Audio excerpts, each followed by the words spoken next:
എല്ലാവർക്കും നമസ്കാരം. നമ്മുടെ ചാനലിലേക്ക് എല്ലാവർക്കും സ്വാഗതം. ഇന്നത്തെ വീഡിയോയിൽ നമുക്ക് സ്റ്റവ് എങ്ങനെ നല്ല ഭംഗിയായിട്ട് ക്ലീൻ ചെയ്തെടുക്കാം നോക്കാം. നമ്മുടെ വീട്ടിൽ നമ്മൾ ഏറ്റവും അധികം വൃത്തിയാക്കി വെക്കുന്ന ഒരു സ്ഥലമാണ് സ്റ്റവ്. പക്ഷേ അതുപോലെ തന്നെ ഏറ്റവും അധികം വൃത്തികേടാവുന്ന ഒരു സ്ഥലവും കൂടിയാണ് സ്റ്റവ്. കാരണം എന്താണെന്ന് വെച്ച് കഴിഞ്ഞാൽ നമ്മളെപ്പോഴും ഈ എണ്ണയും അതുപോലുള്ള കടുക് അങ്ങനെയുള്ള കാര്യങ്ങളൊക്കെ എടുത്ത് കുക്ക് ചെയ്യുമ്പോൾ അതൊക്കെ സ്റ്റവിൽ തെറിക്കാനും പറ്റിപ്പിടിക്കാനും ഒക്കെ സാധ്യത കൂടുതലാണ്. അപ്പോൾ നമുക്കിന്ന് സ്റ്റവ് ക്ലീൻ ചെയ്യാനുള്ള ഒരു സൊല്യൂഷൻ തയ്യാറാക്കാം. അതിനായിട്ട് ഞാനിവിടെ കുറച്ച് വിനാഗിരി എടുത്തിട്ടുണ്ട്. സിന്തറ്റിക് വിനാഗിരിയാണ് ഞാൻ എടുത്തിരിക്കുന്നത്. സിന്തറ്റിക് വിനാഗിരിയാണ് നമ്മൾ ക്ലീനിങ്ങിനൊക്കെ സാധാരണയായിട്ട് യൂസ് ചെയ്യാറുള്ളത്. അതാണ് എപ്പോഴും നല്ലതും. അപ്പോൾ ഞാനിതിലേക്ക് 1 ടേബിൾ സ്പൂൺ അളവിൽ വിനാഗിരി ഒഴിച്ച് കൊടുക്കുന്നുണ്ട്. നമുക്ക് കുറച്ച് മതി. നമ്മൾ ഉണ്ടാക്കി സ്റ്റോക്ക് ചെയ്ത് വെക്കുന്നില്ല. ഇപ്പോൾ നമുക്ക് സ്റ്റവ് ക്ലീൻ ചെയ്യാനുള്ള ആവശ്യത്തിനുള്ളത് മാത്രമാണ് ഉണ്ടാക്കുന്നത്. നിങ്ങൾക്ക് വേണമെങ്കിൽ ഇത് മുൻകൂട്ടി തയ്യാറാക്കിയ ഒരു ബോട്ടിൽ അടച്ചു വയ്ക്കാം. ഞാനിത് അപ്പോൾ ആവശ്യത്തിന് ഉപയോഗത്തിന് മാത്രമാണ് തയ്യാറാക്കുന്നത്. ഇനി നമുക്കിതിലേക്ക് കുറച്ച് വെള്ളം ഒഴിച്ച് കൊടുക്കണം. ഒരു 1/4 കപ്പ് അളവിൽ വെള്ളം ഒഴിച്ച് കൊടുക്കാം. ഇനി നമുക്കിതിലേക്ക് ചേർത്ത് കൊടുക്കേണ്ടത് ഡിഷ് വാഷ് ലിക്വിഡാണ്. അപ്പം നമ്മുടെ കയ്യിലുള്ള ഏത് ഡിഷ് വാഷ് ലിക്വിഡാണോ ഉള്ളത് അത് ചേർത്ത് കൊടുക്കാം. സോപ്പ് ഉപയോഗിക്കാതിരിക്കുന്നതായിരിക്കും നല്ലത്. പലരും ചോദിക്കാറുണ്ട് ഡിഷ് വാഷ് സോപ്പൊക്കെ നമുക്ക് ഇങ്ങനത്തെ ക്ലീനിങ്ങിന് ഉപയോഗിക്കാമോ എന്ന്. അപ്പോൾ അത് ഉപയോഗിക്കാതിരിക്കുന്നതാണ് നല്ലത്. അപ്പോൾ എൻ്റെ കയ്യിലുള്ള ഡിഷ് വാഷ് ലിക്വിഡ് ഞാനിതിലേക്ക് ഒഴിച്ചു കൊടുത്തിട്ടുണ്ട്. ഞാനിത് ഡൈലൂട്ട് ചെയ്ത് വെച്ചിരിക്കുന്നതാണ് ഒഴിച്ചു കൊടുത്തിരിക്കുന്നത്. അപ്പോൾ അതുകൊണ്ടാണ് ഞാൻ ഇത്രയും ഒഴിച്ചത്. നിങ്ങളുടെ കയ്യിൽ ഡൈലൂട്ട് ചെയ്യാത്ത ഫോമിലാണെങ്കിൽ ഒരു 2-3 തുള്ളി മാത്രം മതിയാവും. അപ്പോൾ ഇനി ഇത് നന്നായിട്ടൊന്ന് മിക്സ് ചെയ്തെടുക്കുക. അത് കഴിഞ്ഞിട്ട് നമുക്കിത് ഉപയോഗിച്ച് സ്റ്റവ് ഒന്ന് ക്ലീൻ ചെയ്തെടുക്കാം.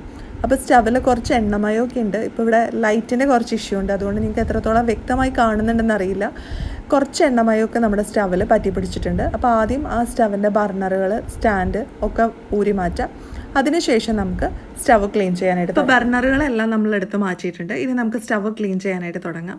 അപ്പോൾ ഞാൻ പാത്രങ്ങളൊക്കെ കഴുകാൻ ഉപയോഗിക്കുന്ന ഒരു സ്പഞ്ചാണ് എടുത്തിരിക്കുന്നത്. അപ്പോൾ ഈ സ്പഞ്ച് ഉപയോഗിച്ച് വേണം നമ്മൾ സ്റ്റവൊക്കെ നല്ലപോലെ ക്ലീൻ ചെയ്തെടുക്കാനായിട്ട്. അപ്പോൾ ഒരു കാര്യം പ്രത്യേകിച്ച് ശ്രദ്ധിക്കുക. ഇങ്ങനത്തെ ഈ സ്പഞ്ചസിൻ്റെയൊക്കെ സൈഡിലായിട്ട് വേറൊരു കളറിൽ, അതായത് ഒരു ഗ്രീൻ കളറിൽ കുറച്ച് ഹാർഡായിട്ടുള്ള ഭാഗം ഉണ്ടാവും. അപ്പോൾ ആ ഭാഗം ഉപയോഗിച്ച് നിങ്ങൾ യാതൊരു കാരണവശാലും സ്റ്റവ് ക്ലീൻ ചെയ്യരുത്. അല്ലാത്ത സോഫ്റ്റ് ആയിട്ടുള്ള ഭാഗം വെച്ചിട്ട് വേണം ക്ലീൻ ചെയ്യാനായിട്ട്.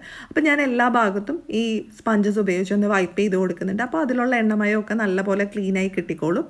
അപ്പം നമുക്ക് വേണമെങ്കിൽ വെറുതെ വെള്ളവും ഡിഷ് വാഷും മാത്രം ഉപയോഗിച്ചും ക്ലീൻ ചെയ്യാം. പക്ഷേ എന്നാലും അവിടെ ഇവിടെയൊക്കെ കുറച്ച് എണ്ണമയം ഉണ്ടാവും. പിന്നെ അതുപോലെ കുറച്ച് സ്മെല്ലൊക്കെ ഉണ്ടാവാനായിട്ട് സാധ്യതയുണ്ട്. അപ്പോൾ വിനാഗിരിയും കൂടെ ചേർത്ത് നമ്മൾ ക്ലീൻ ചെയ്തെടുക്കുമ്പോൾ കുറച്ചും കൂടി നല്ല എഫക്റ്റീവാണ്. അപ്പോൾ വിനാഗിരിയും കൂടെ മിക്സ് ചെയ്തിട്ട് നമ്മൾ ക്ലീൻ ചെയ്യുകയാണെങ്കിൽ വളരെ നല്ലതാണ്.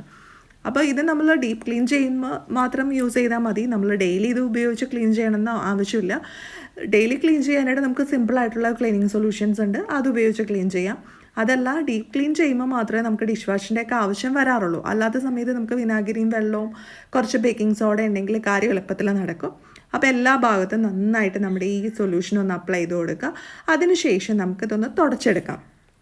അപ്പോൾ നമ്മൾ തുടയ്ക്കാൻ വേണ്ടിയിട്ട് എടുക്കുന്നത് മൈക്രോ ഫൈബറിൻ്റെ ഒരു ക്ലോത്താണ്. മൈക്രോ ഫൈബർ ക്ലോത്ത് ഉപയോഗിച്ച് നമ്മൾ തുടച്ചെടുക്കുകയാണെങ്കിൽ അതിലുള്ള എണ്ണമയവും അഴുക്കും എല്ലാം നല്ലപോലെ ക്ലീനായി കിട്ടും. അപ്പോൾ എൻ്റെ സ്റ്റൗ എന്ന് പറഞ്ഞു കഴിഞ്ഞാൽ പ്രസ്റ്റീജിൻ്റെ ഇങ്ങനെ പൊക്കി വെക്കാൻ പറ്റുന്ന മോഡലുള്ള സ്റ്റൗവാണ്. അപ്പോൾ അതുകൊണ്ട് തന്നെ ക്ലീനിങ് കുറച്ചും കൂടി ഈസിയാണ്. നമ്മുടെ പണ്ടത്തെ ബർണറിൻ്റെ മോഡലുള്ള സ്റ്റൗ അല്ല ഇത്. ആ ബർണറിൻ്റെ പാർട്ട് നമുക്കിങ്ങനെ പൊക്കാം.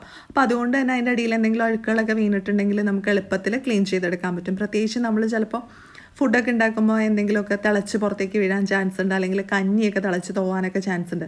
അപ്പോൾ കഞ്ഞി വെള്ളമൊക്കെ നമ്മുടെ സ്റ്റവിൻ്റെ അടിയിലൊക്കെ വീണ് ആകെ ഉണങ്ങിപ്പിടിച്ച് ഭയങ്കര ബുദ്ധിമുട്ട് വരാറുണ്ട്. പക്ഷേ ഇങ്ങനൊരു സ്റ്റവ് ഉപയോഗിക്കാൻ തുടങ്ങിയതിന് ശേഷം വലിയ കുഴപ്പമൊന്നുമില്ല. നമുക്ക് ക്ലീനിങ് ഒക്കെ വളരെ ഈസിയാണ്. അപ്പോൾ പ്രസ്റ്റീജിൻ്റെ സ്വച്ച് എന്ന് പറഞ്ഞൊരു ബ്രാൻഡ് അല്ലെങ്കിൽ ആ ഒരു ടൈപ്പ് സ്റ്റവ് ആണ്. നമ്മൾ സ്റ്റവൊക്കെ അത്യാവശ്യം നല്ല പോലെ തുടച്ച് റെഡിയാക്കി എടുത്തിട്ടുണ്ട്. അപ്പോൾ ഇങ്ങനെ ഒരു മൈക്രോ ഫൈബറിൻ്റെ ക്ലോത്ത് വാങ്ങിച്ച് വെക്കുകയാണെങ്കിൽ നമുക്ക് ക്ലീൻ ചെയ്യുമ്പോൾ വളരെ ഈസി ആയിരിക്കും. അപ്പോൾ ഞാൻ ക്ലീനിങ് ഒക്കെ കഴിഞ്ഞു. ബർണറൊക്കെ തിരിച്ച് വെച്ചിട്ടുണ്ട്. ബർണറിൻ്റെ കളറിൽ കുറച്ച് വ്യത്യാസമുണ്ട്. അത് എത്രയൊക്കെ കഴുകിയിട്ടോ അത് തിരിച്ചെടുക്കാൻ പറ്റുന്നില്ല. അതായത് സ്റ്റവ് വാങ്ങിച്ച് കുറച്ച് നാൾ കഴിഞ്ഞപ്പോൾ എൻ്റെ കൈക്ക് ചെറിയൊരു ഇഞ്ചുറി പറ്റിയായിരുന്നു. അപ്പോൾ ബർണറൊന്നും അത്ര അങ്ങോട്ട് ഡീപ്പായിട്ട് ക്ലീൻ ചെയ്യാനൊന്നും പറ്റില്ല. അത് കഴിഞ്ഞ് കൈയൊക്കെ റെഡിയായി വന്നപ്പോഴേക്കും ബർണറിൻ്റെ കളർ ഈ കോലത്തിലായി. പിന്നെ അത് കറക്റ്റ് പണ്ടത്തെ ആ ഒരു ബ്രാസിൻ്റെ കളറിലേക്ക് എത്ര ശ്രമിച്ചിട്ടും വരുന്നില്ല. അപ്പോൾ നിങ്ങൾക്ക് എല്ലാവർക്കും ഇന്നത്തെ ഈ വീഡിയോ യൂസ്ഫുൾ ആയിട്ടുണ്ടാവുമെന്ന് പ്രതീക്ഷിക്കുന്നു. വീഡിയോ യൂസ്ഫുൾ ആയി തോന്നുന്നുണ്ടെങ്കിൽ ലൈക്ക് ചെയ്യുക, ഷെയർ ചെയ്യുക. അതുപോലെ തന്നെ നിങ്ങളുടെ അഭിപ്രായങ്ങളൊക്കെ താഴെ കമൻറ്റ് ബോക്സിൽ പറയുക. ഇനി അടുത്ത ദിവസം നമുക്ക് പുതിയൊരു വീഡിയോ ആയിട്ട് വീണ്ടും കാണാം.